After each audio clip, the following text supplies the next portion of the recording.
hoje vai falar de um mangá que ainda não foi publicado aqui no Brasil, e a editora que está publicando ele no exterior é a Kodansha. E eu estou falando de Voices in the Sea Foam, de autoria de Kotaro. Então esse é um mangá que vai contar a história do Aito, um rapaz que estuda numa faculdade no Japão, e ele escondeu um segredo. Ele foi amaldiçoado, mas não foi agora, foi numa vida passada. Na vida passada ele foi uma princesa sereia.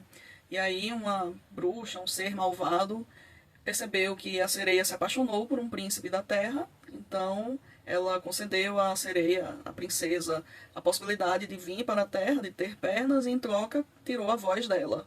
Eu acho que eu já vi essa história em algum lugar, então fica claro que isso aqui é uma reinterpretação da história da pequena sereia, e o Aito, no caso, nunca é bem explicado como é que ele sabe, mas ele se lembra dessa vida passada dele, e ele carregou essa maldição para sua vida atual também. Então, sempre que ele se apaixona por alguém, ele perde a capacidade de falar, ele perde a voz, e ele sente dores imensas nos pés também, não consegue andar. Então, até agora ele estava indo bem, ele estava conseguindo seguir a vida sem se apaixonar por ninguém, até ele conhecer o Toro, que é outro estudante da faculdade dele, e ele paixão à primeira vista, né? Mas ele tenta de toda forma não encontrar mais esse menino para não sofrer mais aquilo, mas não tem jeito, o Toro continua entrando no caminho dele e ele quer se aproximar. Então o Toro tá trabalhando num projeto com o pessoal da faculdade, ele tá fazendo um filme e o Aito canta muito bem e ele quer que o Aito cante a música da trilha sonora desse filme.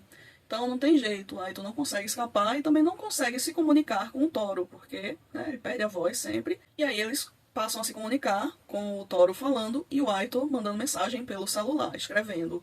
Então essa história é bastante fofa, é um boys love que não tem cenas quentes, não tem nada, é bem tranquilinho para quem não gosta desse tipo de cena. E a gente vai ver aí o Aito lutando para se livrar dessa maldição e para conseguir finalmente viver uma vida plena. Afinal, não é justo que por algo que aconteceu na vida passada, ele sofra também nessa vida e não possa, enfim, viver um amor, né, como ele gostaria. E aí o mangá se constrói nessa tensão de se o Aito vai finalmente conseguir se livrar dessa maldição para viver a vida dele, ou se ele realmente está afadado a esse triste destino. E no final, a mensagem desse mangá vai ser mais ou menos a mensagem de quase toda a história da Disney, que a gente tem que confiar no poder do amor e se entregar plenamente para poder atingir o nosso potencial completo ou algo do tipo. Eu achei um mangá fofo, muito bonitinho, e para quem gosta de boys love, acho que vale a pena dar uma chance se um dia ele sair aqui no Brasil, ou se você tiver a oportunidade de lê-lo na versão gringa também. Fica a recomendação.